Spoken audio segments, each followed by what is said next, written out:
I think it is clear to believe in the power of ideas. Fresh thinking of the Manhattan Institute.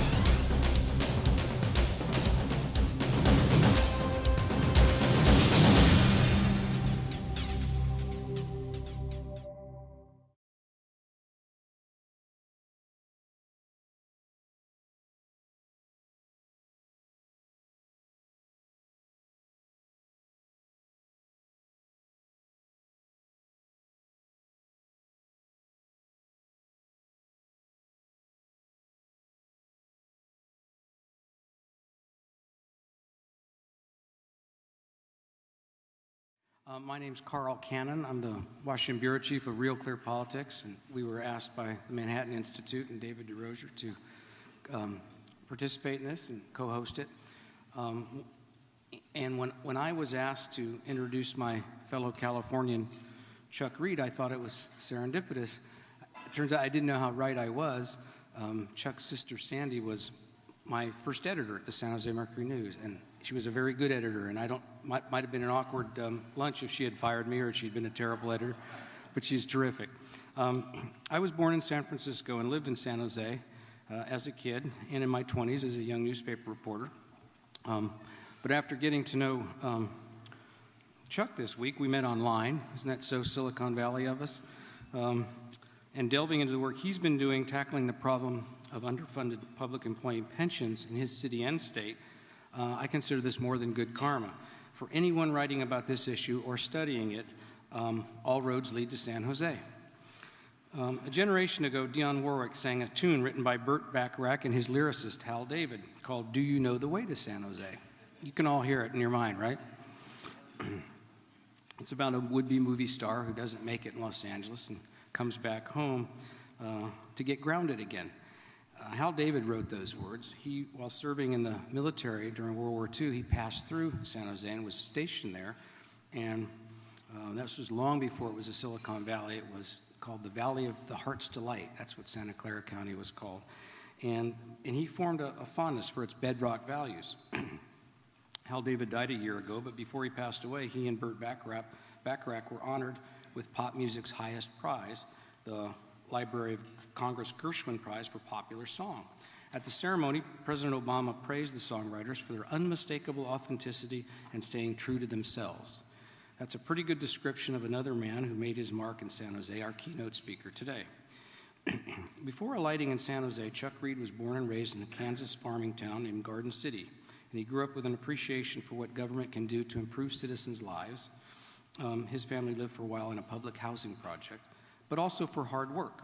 He swept floors while in elementary school, dug ditches, worked as a field hand, operated a bulldozer, and drove a truck.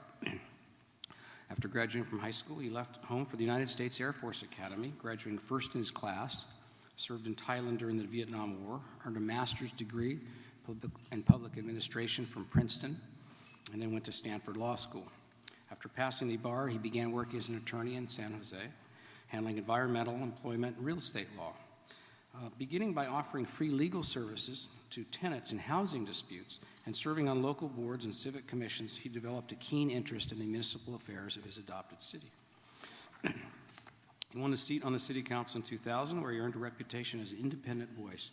Although a Democrat, I'm not suggesting this is an oxymoron, he earned a reputation for independent-mindedness and commitment to fiscal responsibility. He ran for mayor in 2006 and again in 2010, winning by a large margin.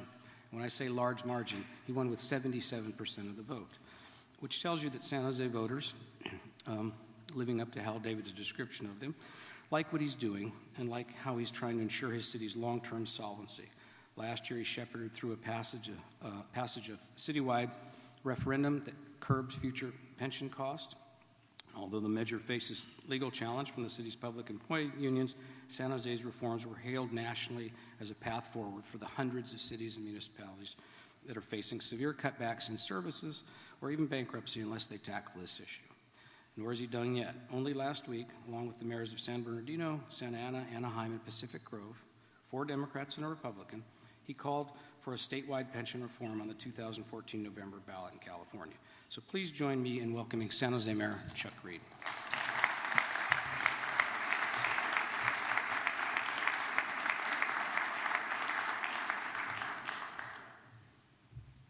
Thank you, Carl, for that introduction. It was overly generous, but my mother's watching, so I appreciate it.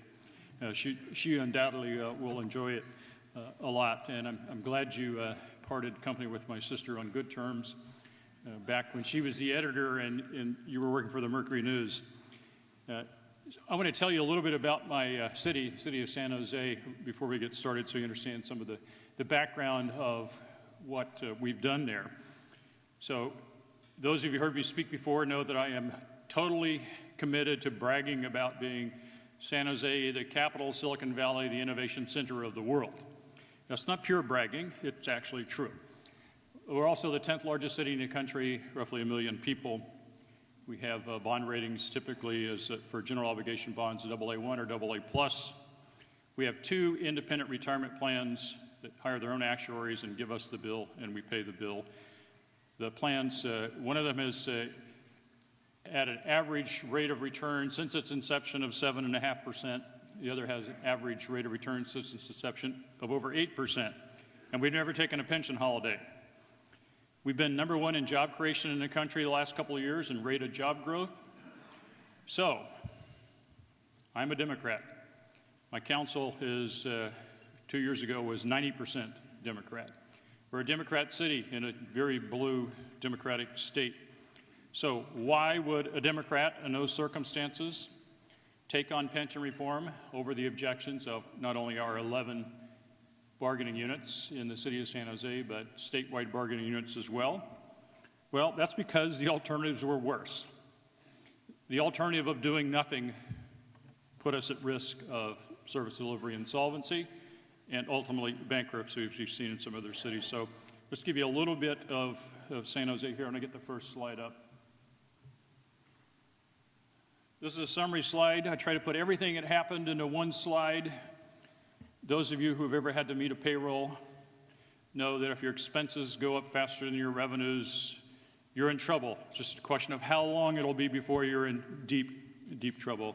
So this represents the decade prior to the pension reform work that we did in San Jose, where you can see costs went up dramatically, revenues went up a little bit. I mean, 19% over a decade is not great, but still positive. But yet we had a huge decrease in staffing. And what that translated to was we went from 7,400 employees at the beginning of that decade to 5,400 employees at the end of the decade. We shrunk by attrition and we shrunk through layoffs. We laid off librarians, we laid off police officers, we laid off firefighters. Now, when you try to figure out, well, what's causing this problem, which is a natural question that people would ask. If I can get the clicker there going, I think. Oh, manual, let's just do the next slide. There we go. Skyrocketing retirement costs. Now, this is both pension and retiree health care. You can see from a low of $73 million to $245 million over the course of a decade. They're higher than that now, by the way. They continue to go up. So we had this huge increase in this cost factor, the largest driver of our overall cost increases. And that has caused a lot of trouble and a lot of pain. And the pain that that causes is what motivated us to do the things that we've done, to take on the issues in ways that many others haven't. This is how it played out in the police department.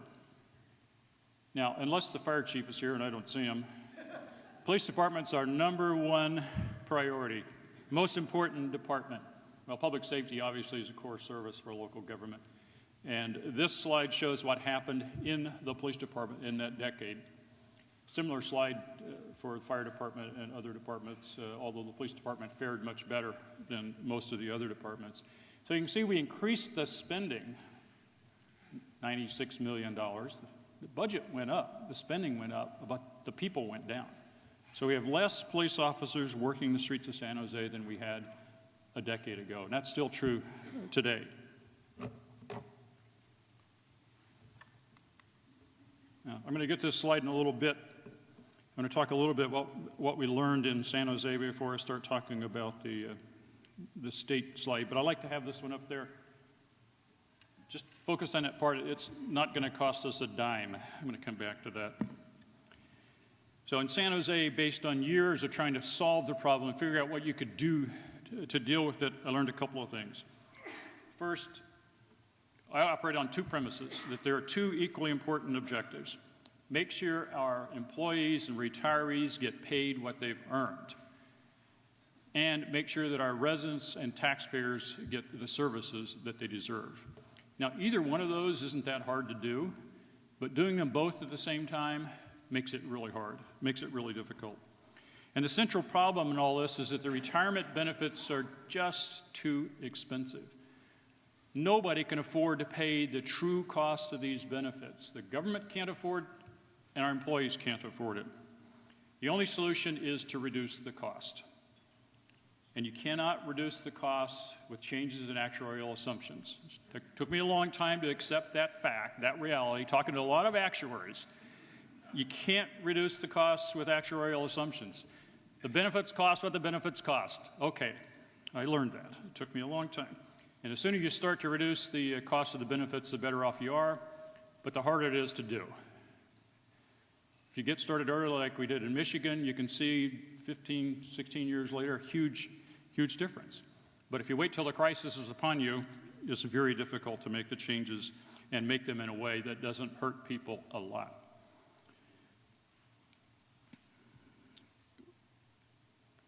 In San Jose, we went to the ballot, as mentioned in the introduction, back in 2012.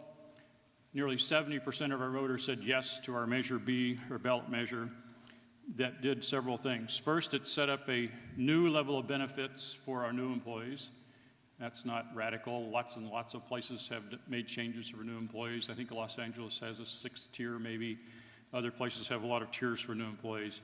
So with our new employees, they still get a generous benefit, especially a 2% at 60 for federated, 2% at 65 for, 2% at 60 for police and fire, and 2% at 65 for our federated employees, with a 65% maximum. The key difference in this defined benefit plan, and it's still a defined benefit plan, is we provided that the employees have to share half of the cost. So it doesn't matter whether it's an unfunded liability or normal cost or whatever it is, the employees are in the game. So they have the same incentive that we have to hold the cost down. And as mentioned in some of the earlier panels, there's lots of ways to game the system. But having the employees share that risk, we think, puts a damper on the things that people would like to do to game the system. So what we did for new employees was not particularly radical. Apparently what we did for current employees is, because it's gotten a lot of national attention, and certainly a lot of attention in the state of California. You've heard some talk this morning about the California Rule of Vested Rights. We had to work within the California Rule of Vested Rights. So what we did for our current employees is to make them pay more for their benefits. Now, it's a lot more. It's an additional 16% of their pay will go on top of the roughly 16% they're already paying for health care and pensions. That's a big, big increase. Like I said, the employees can't afford to pay all of it, and that's not even half of the cost. We can't afford to pay all of it, but we had a limited range of choices of things that we could do, and making them pay more was one of those things that we have done in the past, and we have legal authority to do it. We're a charter city with plenary authority over compensation, and that's why we went that way. But at the same time, we also know that that's a heavy burden on our employees, so we created a choice. Our current employees will have the choice of paying more for benefits to stay at the same level, or opting for a lower cost benefit that looks a lot like the benefit levels for our new employees, slows down the accrual rate, stretches out the retirement age over time, and reduces the COLA if they choose to do that. And the reason they have to choose to do that is the vested rights doctrine flows to the employee. It's not the union's vested right, it's the employee's vested right. So the individual employee has to make that choice. Now, of course, nothing is ever easy in this area, and one of the problems we have is the IRS views employee choice not favorably and have not issued a private letter ruling since 2006, helping anybody give the employees a choice of a different kind of benefit. So I'm here looking for allies, of people that can talk to Treasury and the IRS about fixing this problem. It's on their work plan. We just have to motivate them enough to get it high enough on their work plan, so we'll issue some guidance to allow us, and more than a dozen other jurisdictions are kind of stuck with the vested rights rulings that we have. So giving the employees a choice is a way around that. I think could be a very important tool in many jurisdictions to deal with the vested rights doctrine. Since we passed our pension reform, we saved $20 million in this fiscal year we're in. That's before the employees start paying more, so that's going to go up over time. But this year, more than 20% of our general fund is going to pay for retirement benefits. In fact, I know you guys aren't going to believe these numbers. Nobody ever believes these numbers, but I went and looked at our bond disclosure documents, and you know there's no better place to look than bond disclosure documents. The cost for our police officers for pension and retiree health care, the cost is 97% of pay. The cost for our federated employees isn't quite so high. It's only 73% of pay. And when I say nobody can afford to pay the true full cost of this, well, that's because it's enormous. Now, employees pay a large chunk of that, but nowhere near half. Since we implemented it, we have 7 Superior Court actions have been filed. 6 of those were consolidated in one case that's been briefed and argued, and we're waiting for a judge to decide, all on the vested rights document. We have 6 or 7 administrative actions filed with the California Public Employees Relations Board. And we know, based on our independent actuaries' work, not mine, our independent actuaries, that our costs are going to keep going up for another 10 years because we've got smoothing and we've got amortization, and they're going to keep going up. So making our employees pay more is painful, but really only an interim step. What we really need is a constitutional amendment to protect what the employees have earned while allowing us to negotiate changes to the future benefits, and I'm going to come back to that in a minute. But first, let me talk about California. I've got my CalPERS slides still up there. So the fuse on the current crisis in California was lit in 1999 when the state legislature passed what was called SB 400, Senate Bill 400, which granted retroactive pension increases to public safety at the state level. Roughly a 50% increase in the benefit without putting any money aside for it, and certainly not without paying for it.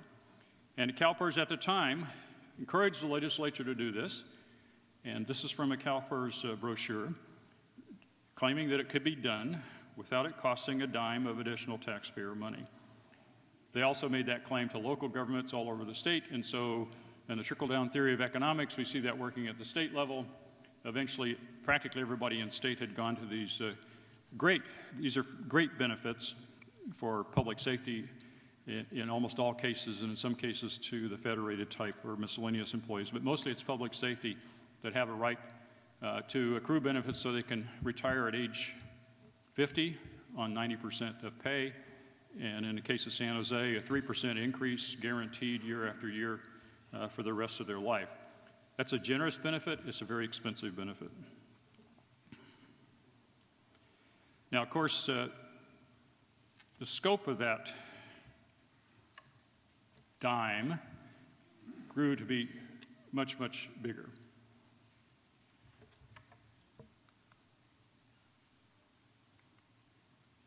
So there's what actually happened in the decade. Now, these are not projections. It doesn't matter what the assumptions were. These are dollars. You can see huge increases, billions and billions of dollars that have come out of services or come out of pay or come out of somewhere to pay for retirement costs. Now, San Jose might seem like an outlier. We're just at the leading edge, or as we say in Silicon Valley, at the bleeding edge of these changes, because the rate of increase for other cities is actually bigger than the rate of increase for San Jose. It's just that we're out front on this. But you can see a huge amount of money that the state of California collectively put aside from down in the $3 billion range up into the $17 billion range. We also know that this is the state controller's data based on what's been filed publicly. We also know that we have at least $150 billion in unfunded liabilities, and those of you who look at the discount rate and all those kinds of things know that, well, that's the optimistic assumption. $150 billion is the optimistic assumption. Of course, there's more bad news in the year ahead. San Jose is not the only place where the rates are going to go up. CalPERS, that represents most of the agencies in the state, has told them their rates are going to go up maybe 50% over the next 6 or 7 years. 50%. Now, that's on top of the increases that we've already seen. So there's plenty of bad news to go around. And, of course, that estimate that they're only going to go up by 50% assumes a nice 7.5% rate of return every year, forever. And we know that's optimistic. It may not be impossible, but it is optimistic. We have a statewide statutory reform agency called the Little Hoover Commission. So I'm not the only one who's alarmed and deeply concerned about our pension problems.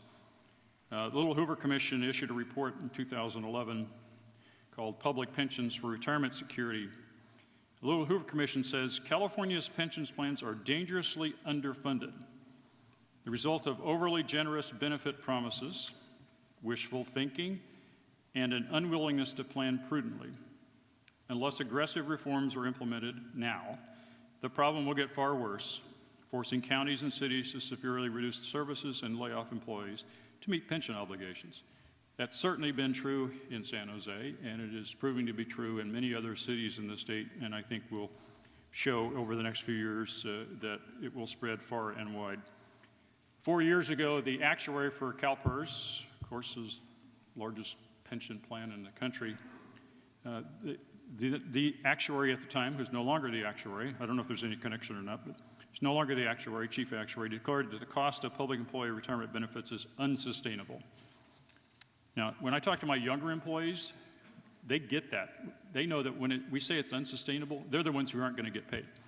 So the younger employees understand that, and this is a problem that all Californians are and should be concerned about, because it's draining money away from core services. We talked this morning about crowding out. I've seen it in my city. You see it in other cities.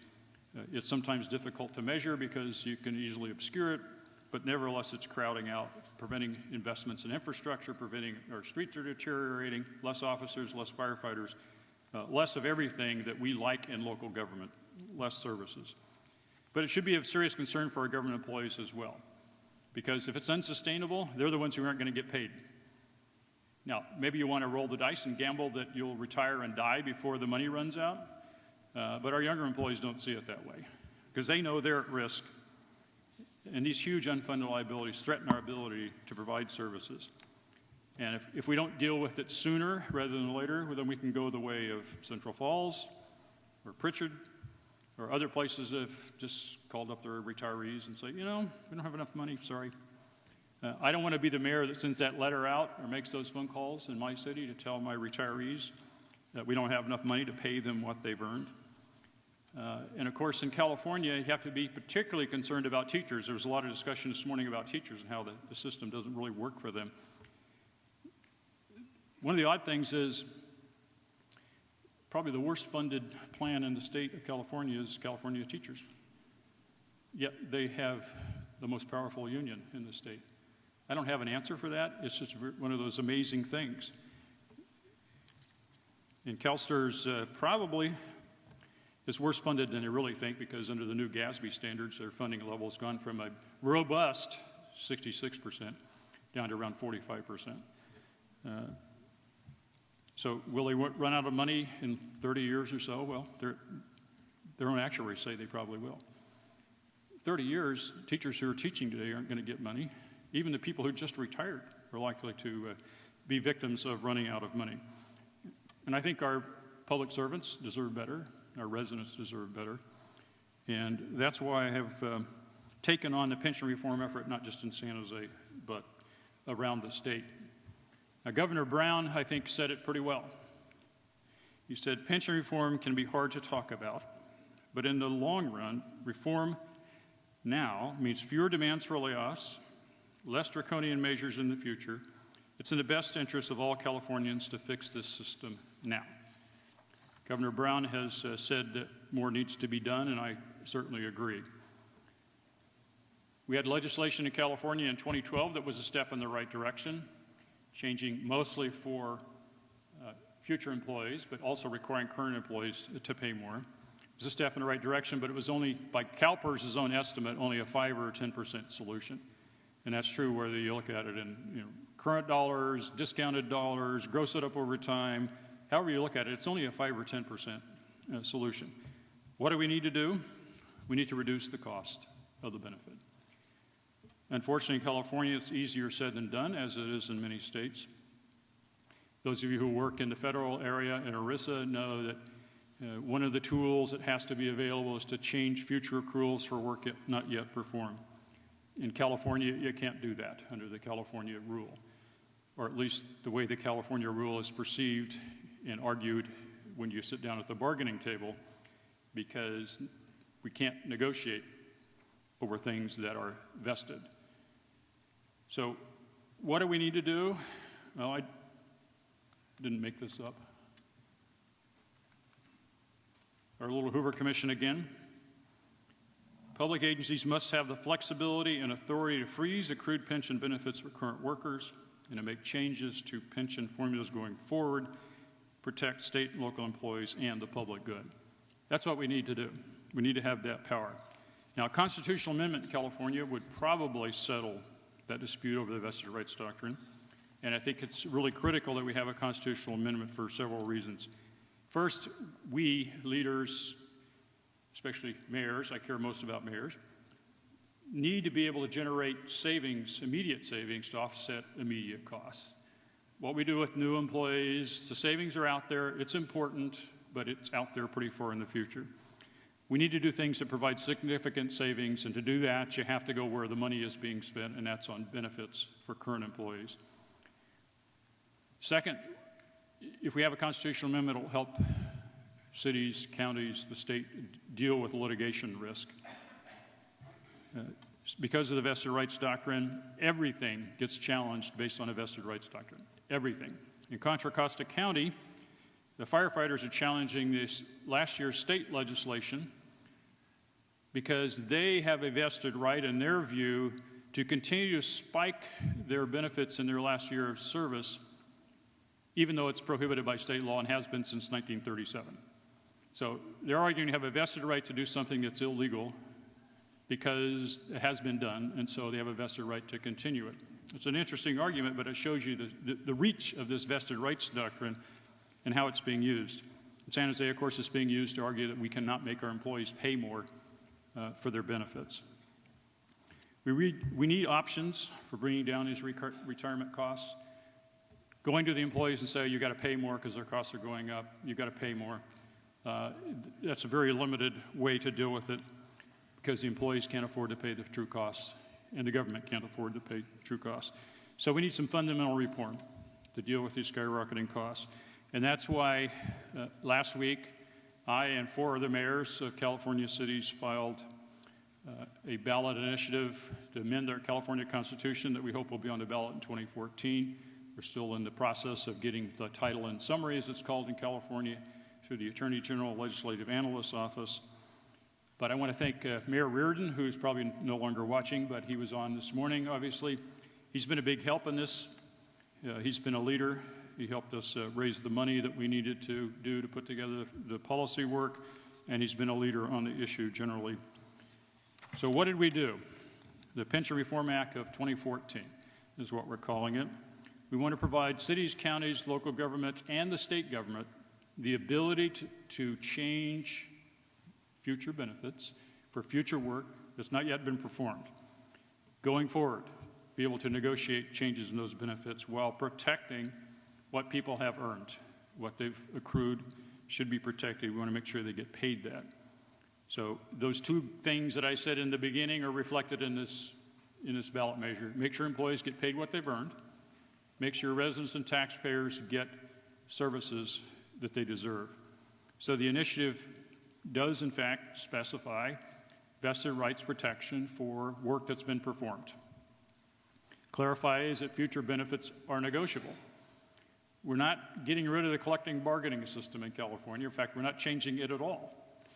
So this is empowerment, and it does not specify what the outcome is, doesn't specify what level of benefits, doesn't specify what kind of benefits. So defined benefit, defined contribution. It's up to the individual jurisdictions to figure that out. But we're protecting local governments because we know from experience that when local governments try to make changes in an area, state agencies step in and make life difficult, if not impossible, to do that. So we're providing protection for the actions that we take.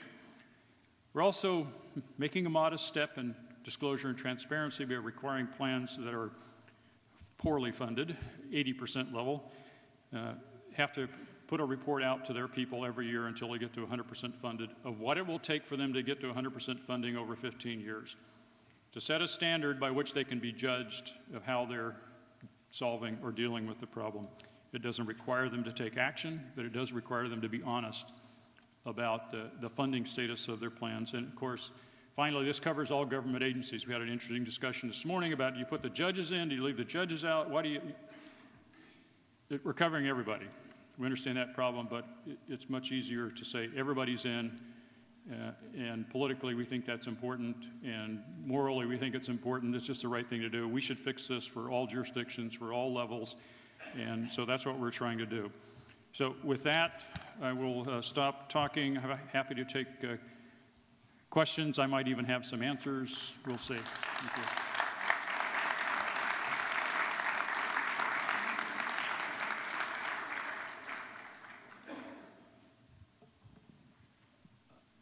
One of the questions I had, Mayor, and thank you for coming, was where do the unions think you're going to get the money, if not here? In other words, do they have a solution for this?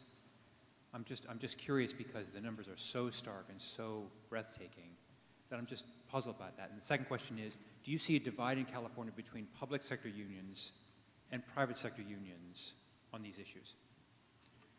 I'm not the best source of information for what the unions are thinking. It may surprise you, but they don't confide in me very much. But I have shared the dais with state union people and local union people. I've been at the bargaining table, and I've been in the courtroom. So I would summarize their position is, first, this is not a problem. It's going to go away, just like the snow. If you ignore it long enough, it'll go away. So that's kind of the position they're taking currently. And they've been taking that position for a long time. But when you get down to it, okay, we have a problem. They admit there's a problem, and many of them will. It's not fair to make them pay more for their benefits. It's not fair to reduce their benefits. You have the money, raise taxes. And I believe, based on what I've seen, their strategy is to continue to say no to everything until the services get so bad that the people will raise taxes. And that's not necessarily a bad political argument. It doesn't solve the problem. But that appears to be their strategy, and whether or not they'll go in a different direction remains to be seen. But that's what I've heard from them all the times that I've been in debates or negotiations or anything else. And that's the way the case kind of got played out in Superior Court when we tried the case as well. Microphone over there. Next online question. Mayor, have you and Mayor Emanuel and other Democrats facing this problem in big cities consulted whether the Democratic Party needs some kind of caucus or intra-party organization to press these issues as a counterweight to the unions? The Democratic Party in California is probably not the best place to start in trying to build a coalition. So no, I have not tried to do that. We are reaching out to the leaders in the legislature and members of the legislature, as well as the unions in the state. We'd like to have that conversation because it's a huge problem that everybody should be concerned about. And I know there are leaders in the Democratic Party and the unions that think it's a problem. We obviously disagree on solutions. So we are reaching out, but I've started this effort with mayors and working with the big city mayors and then getting in some of the smaller city mayors, because as was noted this morning, mayors and governors are in a position where we feel the pain first. Mayors and governors are in a position that giving a speech about it does not make it go away. And so we're there when the community centers close and the kids don't have a place to go after school, when our libraries are part-time like they are in San Jose, when we have less police officers, and the low-income neighborhoods suffer the most, and we have less firefighters, and response times get worse. We're the mayors, and we see that. So we feel the pain. And at some point, the pain gets so much that you'll take actions to overcome the difficulties. That's what happened in San Jose, and I admire the state of Michigan and Governor Engler for doing it a long time ago when they didn't really have a lot of pain, because they certainly prevented a lot of pain. So one of the legal defenses that I have read for the California rule protecting future accruals is that in the private sector, if you change someone's benefits going forward, they can go out and get a new job. In the public sector, after a certain number of years, their options for employment, new employment, are limited.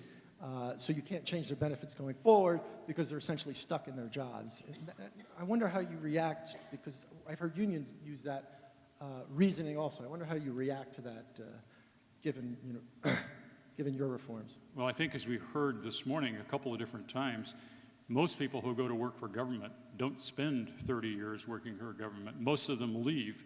And a lot of them don't take any benefits with them, but there's a lot of turnover. So that's one thing. The other is our police officers and firefighters who retire at age 50 to 55, a lot of them go out and get jobs. They do other kinds of things. Some of them go back into police work. So finding a job later in life, yes, is perhaps more difficult, but not impossible. So I'm not sure that the data would support the argument that we have to stick with this and we can't possibly change any future accruals because day one, when somebody was hired, you have signed a 70-year contract that can never be changed. Oh, I forgot. It can be changed upwards. Can't be changed downwards. So that's the vested rights doctrine. It's obviously been carried to extremes. But I think our employees, we have great employees. I mean, our problem is they leave. We had to cut their pay. In San Jose, did I mention that? Our employees took a 10% pay cut as part of what we did. We've lost a lot of good employees. They have options. They can go elsewhere. And maybe that's not true in all governments. But I don't think that's a reason not to do the reform. Up here in the front. I'm not sure where the microphones are, so. Yes, I'm Michael Myers, New York Civil Rights Coalition. My question to you is, what would prevent, assuming you got the constitutional amendment, what would prevent the California Supreme Court from saying it cannot affect the rights of those people already vested? They could read the constitutional amendment to do exactly what you don't want it to do. Secondly, how do the public unions become so powerful? Private unions have a right to strike in most states, or many states. Public employees do not have the right to strike, and that's the most powerful weapon they have. How do these public unions get so powerful? Let me answer the second question first. And I'm not sure how they got so powerful, but I do know that in the private sector, it is rare that the employees get to select the board of directors. That's not so rare in the public sector. In your first question, I lost track of the first one. You had a first question I didn't answer. What would prevent the state's highest court, the California Supreme Court, from interpreting the constitutional amendment to read what you don't want it to read, to say vested rights, you cannot affect or change the vested rights of those already vested? Well, it's an interesting question. We'll find out the answer. It's California. Nothing important happens without litigation. I have no doubt that this will get litigated all the way up to the California Supreme Court and what they'll do. So is there a vested right not to change the definition of vested rights? It's an interesting question. I think we're going to find out the answer. But we have to take a stand, try to do the right thing, be prepared to litigate it, draft accordingly, do the best job you can with lots of lawyers and people looking at it so that you're in the best defensible position. And so one of the reasons that we drafted the measure along the lines of it's not being prescriptive is we're empowering people to do things to solve their own problems. And yes, there will be a constitutional challenge to the change in the Constitution, but the California rule is not based on words in the California Constitution specifically about pensions and health care. It's based on a contract clause. So what is a contract? The state determines what is a contract is and how you form a contract. So we're working in that area, doing the best we can. But there will be a fight, no doubt about it. Microphone in the back. Thank you for your presentation. I'm John Burnett, candidate for New York City Comptroller in this November's election in New York City. So I'll be faced with some of the same issues that you've dealt with. and hopefully I'll be as successful. One of the issues that New York City is confronted with is the huge rise in debt over the last 10 years. Our debt load has increased 86%, which is slightly over 10% of $1 trillion. So with that said, what is your current debt load? And related to such, what is your annual interest expense? And what is your view as far as how you're going to manage that in the potential inflationary market that we're all confronted with? We've committed a few sins in San Jose, but not all of them. So we didn't issue any pension obligation bonds.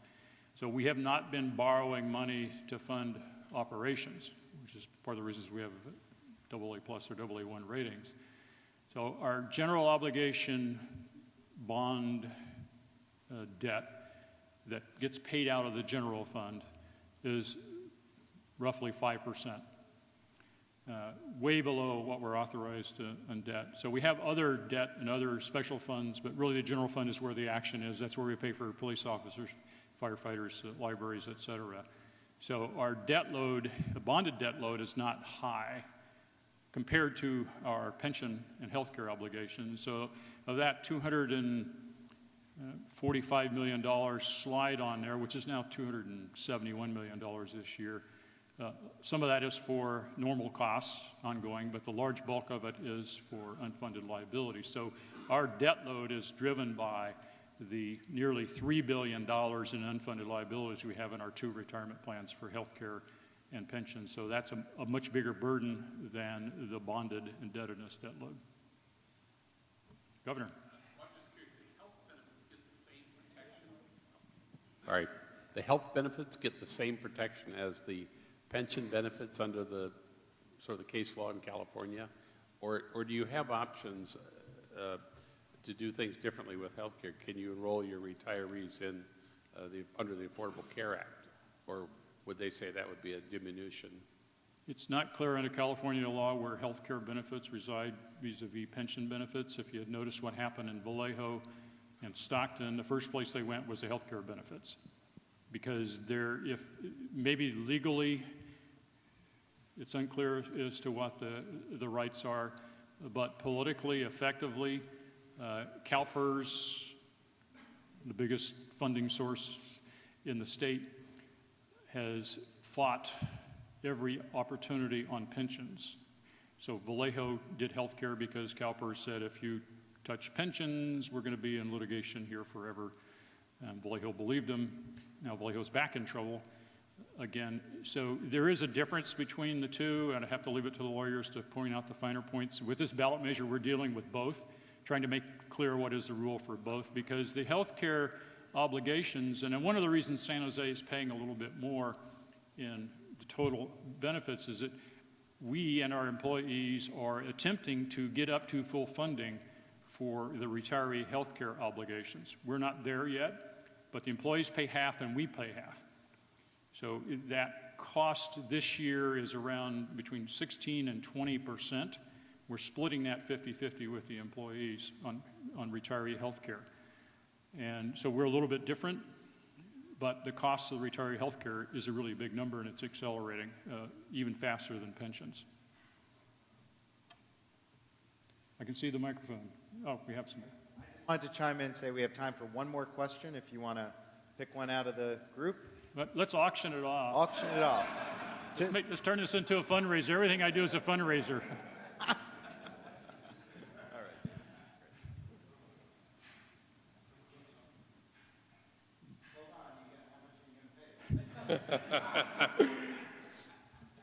There's an elephant in the room. We're talking about San Jose, but there are 36 cities in the United States, mid to large cities, that are in some form of bankruptcy filing status right now. Some have withdrawn in the courts. It's going back and forth. When that builds, what does that economic snowball look like? Because while we're talking about San Jose, what happens when multiple cities begin to go into this process and the unions have to face that snowball? Well, it can be a pretty big snowball, and I guess I can't speak to those other jurisdictions. I would just speak to the the fact that if you add up all of the unfunded liabilities in the state of California, somebody's going to pay for those. And it's probably going to be in the form of tax increases or service cuts. And so when businesses are looking at where do we want to make a long-term investment, what state looks like a good place to put the money in? And I deal with this every day in Silicon Valley. We are the capital of Silicon Valley. Our companies are growing, they're expanding, and every day they're making a decision about what state they're going to put their money into. And one of the drags on California are these huge unfunded liabilities and the probability that there will be tax increases, so that gets factored into it. So I do think it's a drag on the economy. Until we get control over it and predictable as to what the taxes are going to be, I think it will continue to be a negative for our state of California and other states as well, and a positive for those states that have a much better track record on those liabilities, because ultimately they translate either into service cuts or tax increases or cuts in pay for the employees. I mean, there's a real small universe of what can happen. But the benefits cost what the benefits cost. There's the promises that are made, and when people retire, they're going to get their money, and it has to be paid for somehow. That's why it's important to change those future years of service. That is the fairest way to do it. It's not a perfect solution. There is no perfect solution, but it's a reasonably fair way to deal with this complex problem when there is no perfect solution. Thank you all for inviting me in here today.